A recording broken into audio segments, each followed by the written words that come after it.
All eyes on the Lone Star State. The Senate seat is up for grabs as a veteran incumbent faces his toughest primary yet. Redrawn maps are shaking up Congress, while a wide-open race for Attorney General transforms the power structure in Austin. The polls, the players, the path to victory.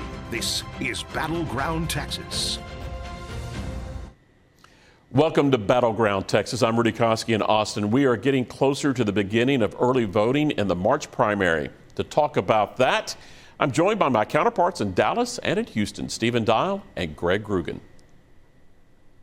Yeah, Rudy, things are starting to heat up on social media. Bobby Cole asks fairly simply, what Abbott smoking? Let's use weed to bring down your property taxes. Gina Hinojosa took aim at Abbott on jobs, posting, in Texas, 23,000 jobs lost last fall.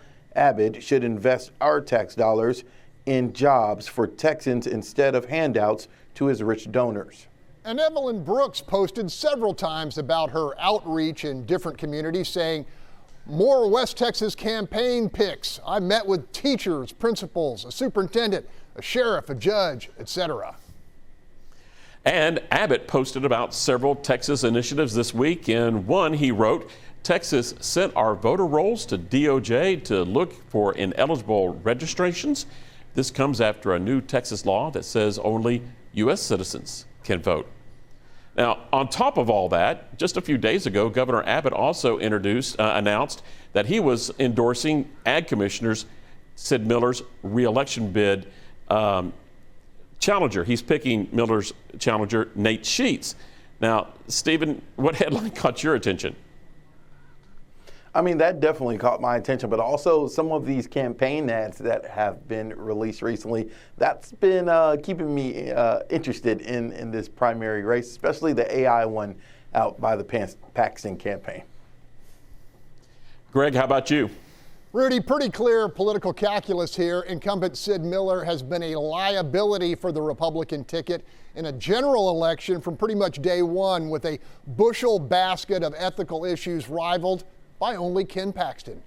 Nate Sheets, on the other hand, is a storybook candidate, Navy veteran, innovative entrepreneur, native son, self-made decamillionaire, impressive communicator, genuinely faith-filled, etc., etc.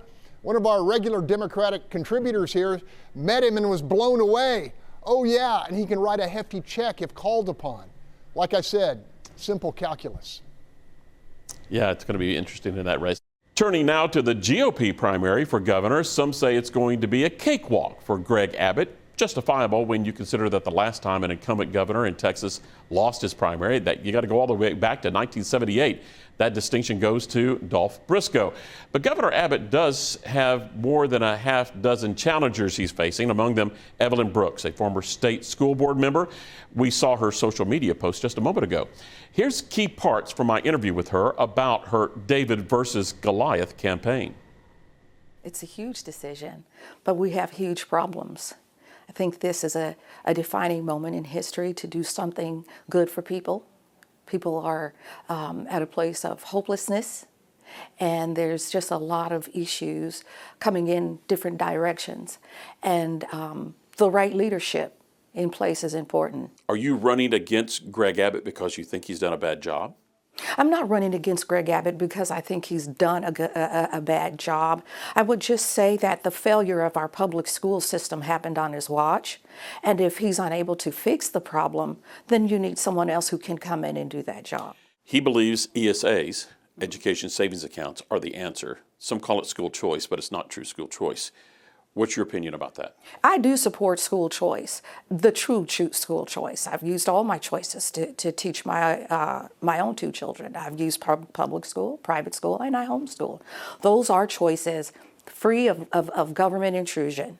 But with this is ESAs, school voucher, whatever you want to call it, school choice, you're absolutely right. It is not freedom to choose how we teach our children. It actually invades our privacy. It actually expands government, which is not limiting government to where the people can actually choose for ourselves what we want to do for our children, and it's very expensive. Do you want to be a one-issue candidate, or are there other issues in the state that you want to work on? Definitely not a one-issue candidate. I do like a lot of the new legislation that has come out to protect and secure the borders. However, we also have to look at there was an invasion. Where do you stand on that? Where I stand on that is we, as the government, we want all people protected. That's where I stand anyway. I totally have a heart of service for people. And as such, people have to be here legally. Why? Because it does protect the person. There should be a hard pathway for people to gain citizenship here, but you have to come here legally. And why do I say that? Because those who are not here legally, those who are here illegally, they're being exploited. Staying on financial issues, there's been a lot of work done in the past sessions in regards to trying to address the property tax increases that homeowners are facing. And that solution has been increasing the homestead exemption. Do you favor that approach, or do you think that we need to just basically redesign the entire property tax system? Or can it be eliminated like the governor wants to do? I really like the word that you used, and that is redesign. It doesn't need to be redesigned because we still need to pay for bills, right? At the city level, the county level, and the school level. So we cannot eliminate that. And I was also looking at the debt in our local government, and that's pretty substantial. However, we can redesign the valuation process, the appraisal boards. The state legislature passed legislation that essentially bans hemp products with levels of THC in them. The governor vetoed that legislation. Would you veto it? I would have kept the law in place to protect the people. The reason why, I am a native of Colorado. It was a great place to raise family. And then once mind-altering drugs were released into the streets, for the family system, there was a breakdown. We had a high percentage of homelessness. Young people had access to that, and it was a gateway drug. And so as opposed to improving the quality of life, there were now programs to just detox people. All right, interesting discussion. After the break, we'll talk about the governor's race and if Abbott's re-election cakewalk could become a political food fight.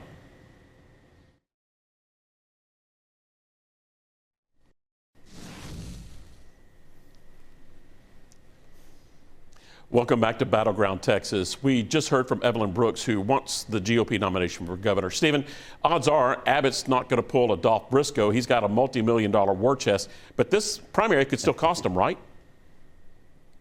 Yeah, I mean, the more candidates, the harder it may be for him to get that magic number. But again, Governor Abbott is one of, if not one of the most popular Republicans in the state. Sure, he upsets Democrats left and right, but he kind of toes the line when it comes to Republicans and plays that perfect balance of not making so many people upset, at least when it comes to his side with us talking about a primary. A lot of challengers, we'll have to wait and see. Yeah, and you talk about not making a lot of people upset, but he's made one guy upset. That's the other Republican challenger, Pete Chambers. You know, he has a similar pitch to the one that we just heard from Brooks. Greg, the arguments from Chambers, Governor Abbott is all talk, no action on deep red meat issues. He's been there way too long. What are you hearing in Houston about all this? Rudy, I guess I'll just say it, and really no disrespect intended, but the only reason we are talking to candidates like Brooks and Chambers, who honestly have less than zero chance of winning, is out of a sense of responsibility. And while Greg Abbott does not need to spend a nickel of his $100 million war chest in this primary, chances are he will, if anything, for appearance sake. It's all about the optics. That is, while the governor is in no danger of losing the primary, a significant hard-right protest vote for any or all of his opponents could be a source of embarrassment if it collectively reaches to deeply into double digits. That's why I expect to see some "this is everything I've made happen" spots, reminding Texas conservatives just how much of the Republican agenda Greg Abbott has ushered into law. And frankly, fellas, it's a boatload. Yeah, Stephen, but Abbott sure has punched a lot of fellow Republicans in the nose. Couldn't that just backfire, though? Well, right now he's just been hitting the right ones, if you really want to be honest about it. We talked about Sid Miller, and the alternative is who Governor Abbott endorsed, and so I think he's bobbing and weaving. Greg, the hammer then just isn't missing the mark. It's hitting the right ones, the right nails. What, are you talking about Sid Miller? Barring the longest of long shots, Greg Abbott is on the verge of becoming the longest serving governor in Texas history. So I think it's completely fair to say the governor's aim has been pretty solid in a political sense, at least until somebody proves different. Will his tone change? I highly doubt it. Maybe a tweak here and there, Rudy. Okay, Greg, wrap us up. Okay, we're going to talk more about all the stuff happening on Battleground Texas when we come back.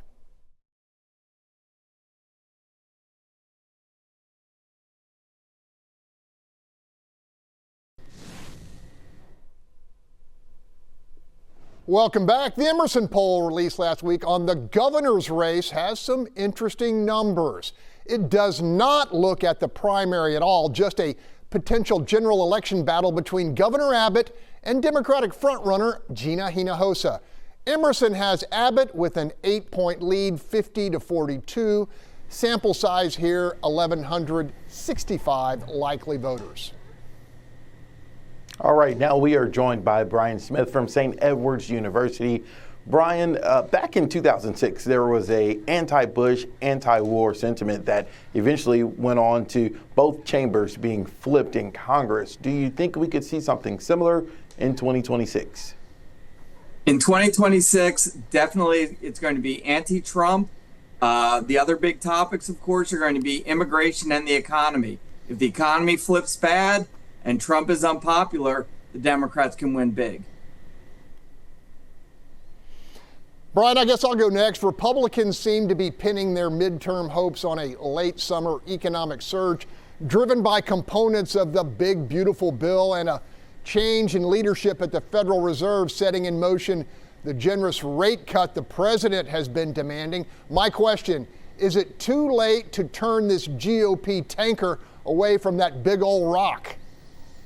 Well, the Republicans are in a much worse position than they've been in previous years because their lead is so small. The Democrats get just a handful of seats. The Republicans go from being a 219-seat majority to the minority party. So what they need is Donald Trump to deliver big, especially in the fall. The Democrats aren't necessarily popular on their own hand. They just have to prove that they're not as unpopular as Republicans, and they can take the House and maybe the Senate. You know, Brian, I'm going to move from Capitol Hill to the Texas State Pink Dome. Back in 2011, that was the last time Republicans had a supermajority in the Texas State House.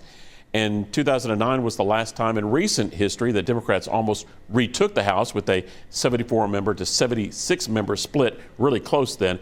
You know, it certainly doesn't feel like 2011 under the Capitol Dome, but I'm not sure if all the extra cash the Democrats collected during their recent walkout will help turn the election clock back to maybe 2009. What's your read for 2027 in the State House? It's definitely not going to be 2009 again. That was an Obama wave that swept the nation. We saw young voters come out in record numbers. We saw areas that were formerly Republican around some of the big cities go Democratic. We're not going to have this time. The state is much safer because of gerrymandering. The Texas economy is pretty stable, and there isn't going to be those real national pull factors that are going to affect other states coming to Texas. The Republicans may lose some seats, but it's not going to be 2011 again or 2009 again. And Brian, staying locally, you know, a lot of candidates will tell you the top of the ticket matters when it comes to elections like this. For Democrats in turnout, do you think the top of the ticket will matter, or will Democrats just be so motivated with anti-Trump sentiments to come to the polls in larger numbers this cycle? Well, we think nationally the anti-Trump wave is going to happen because it always happens in midterm elections. Here in Texas, though, we don't see a lot of pull from the top of the ticket because right now the Senate race is undecided and we don't have a real exciting challenger like Beto O'Rourke. But we know midterm elections favor the out party, and right now the Democrats, their gain potential is enough that they're going to be able to take the House and maybe the Senate if everything aligns their way. You know, in the last cycle, we saw a landscape shift in Hispanic voting, moving from Team Blue to Team Red. Do you think the immigration ICE controversy will reverse that course? The immigration ICE controversy may reverse that course if it comes a lot closer to Texas. Right now, where we see a lot of the controversy is in places that are very far, places like Minnesota. But if it really starts hitting home in Texas, then immigration, which is an issue that both parties have very clear opinions on, if it becomes a bigger issue in Texas and surpasses the economy, then we could see Democrats doing much better among Hispanic voters that they lost in the most recent election. You know, Brian, we talked about this a lot in regards to how midterms usually favor the other party that's not in the White House and not in control. But there are times, and maybe they're rare, that the party remains in control. And I'm still feeling a sense of some pushback from a lot of Republicans who are starting to a sense of frustration. So historically, can you think back where the controlling party kind of held that line? Well, in 2002, what we saw was the Republicans held the line, actually picked up a couple seats, and that was because of redistricting. They were able to gain seats after the 2000 census, and also the war in Iraq at the time in 2002 was very popular. Bill Clinton in 1998 is able to hold the line because people looked and said, you know, the economy right now is very strong. And a lot of people said impeachment is not a winning issue for the Republicans and supported the Democrats. But historically, that party is going to lose seats. And when they do, it's often a wave election. But in this case, we're probably not going to have a big wave simply because of the way the nation's sorted out right now. But because the Republicans only have that slim majority in the House, the Democrats have a good chance of taking it. But it's all about turnout and redistricting and gerrymandering. Yeah, kind of like which side has the biggest anger. That is always a good motivator for people when they're thinking about how they're going to vote. Brian, I'm going to throw you a little curveball here. A lesser talked about race, the ag commissioner. Sid Miller is trying to be the longest serving ag commissioner in some time in Texas. And this week, Governor Abbott endorsed his challenger. Do you think Abbott will get any flack for that, or is it kind of just time for Sid Miller to move on in some Republicans' eyes? Well, Sid Miller's had some scandals within, and also he's never been the most popular within the Republican Party. He does well statewide. And so Abbott, I think, is trying to move him along.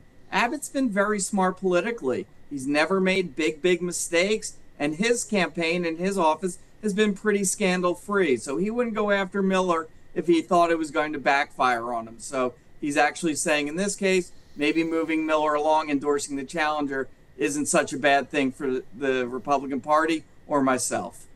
Hey, Brian, I'm going to throw you a sinker down to South Texas, where Democrat Tejano star Bobby Polito is having a lot of success and a lot of, I guess, drawing folks over back to the blue side. Have you been keeping an eye on him? Not particularly, other than just the 10,000-foot look. But again, if the Democrats are going to start winning elections, they have to run more exciting campaigns and having people with pre-existing name recognition, because a lot of times the Democrats are running underfunded nobodies from nowhere, and that's why they're losing. Okay. Plenty more unfolding on Battleground Texas to unpack, so stick around. The Fox Texas Trio will be right back.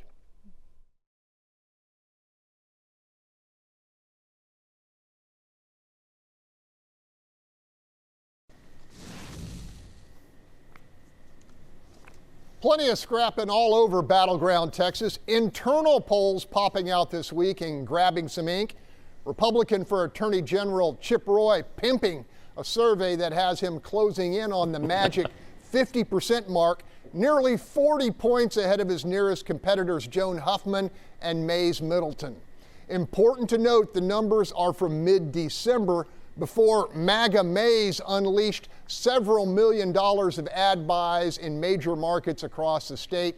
Our friend Mark Jones at Rice believes that kind of outreach could push both Huffman and the other competitors into third and fourth and ensure a runoff. All right, who's up next?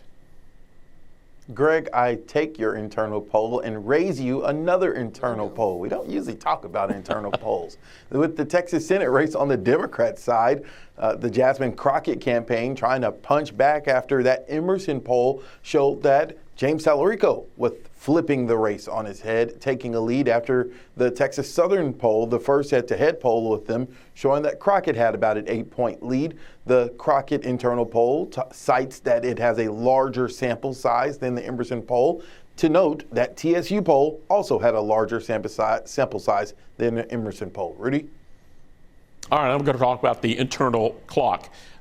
Is a youth movement underway? The races for several state houses and state Senate seats around the state, specifically in the San Antonio area, shaping up to be a potential youth movement, maybe? An election night surprises with some of the long-standing lawmakers. Among the races to watch, at least what I'm watching, longtime Senator Judith Zaffirini. She's been there forever. Been a great state lawmaker for the San Antonio area. She's been in the state Senate since 1986. She's got a younger challenger in her party primary and another younger Republican waiting in the general election. Could Zaffarini's seat be a youth movement seat? And don't get me started about Roland Gutierrez. All right, that's going to wrap up this skirmish of Battleground Texas. You can see this and our other interviews on our YouTube pages. And keep the conversation going by interacting with us on social media. Next week on Battleground Texas, the front end of the stretch run in the all-important primaries for the Lone Star State seat in the U.S. Senate. See you then.